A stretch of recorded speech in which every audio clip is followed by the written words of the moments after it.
नमस्कार मित्रांनो, तर तेजस वागे ब्लॉगमध्ये तुम्हा सर्वांचं स्वागत. खूप दिवसापासून चाललेलं आपल्या 10वीच्या बॅचचा की कुठेतरी जाऊया म्हणून आम्ही ठरवलं की ठीक आहे, एका फार्म हाऊसला जाऊया. मग निघालो, पण मध्ये रस्त्यात खूप भूक लागली म्हणून आडगावला पहिले फिरलो. इकडे वडापाव भारी भेटतो, इकडे नाश्ता वगैरे केला. त्यानंतर सगळ्या गाड्या सोबतच होत्या.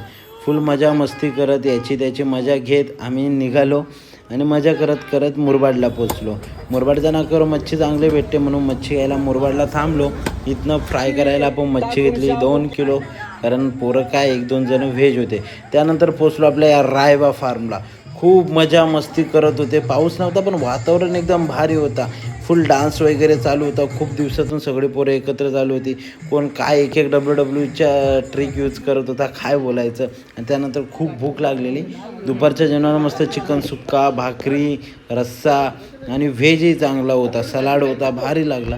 त्यानंतर पोट भरून जेवलं आणि मस्त रिलॅक्स बसले. सगळे गप्पा गोष्टी करत होते, मेमरीज सांगत होते. परत पूलमध्ये उतरलो, मजा मस्ती गप्पा गोष्टी चालू झाल्या, एन्जॉय करत होतो. आपण सगळं आपल्या मोठ्या ब्लॉगमध्ये कवर केलं आहे. तुम्ही आपल्या चॅनलवर जा आणि नक्की ब्लॉगमध्ये बघा. तेजस वागे ब्लॉग म्हणून यूट्यूबला चॅनल आहे, सबस्क्राईब करा, सगळ्यांना शेअर करा आणि पूर्ण हा ब्लॉग नक्की बघा. त्यानंतर इव्हनिंगचा लुक भारी होता इथल्या फार्मचा. इथे व्ह्यूचा आनंद घेतला आणि निघालो घरच्या दिशेने.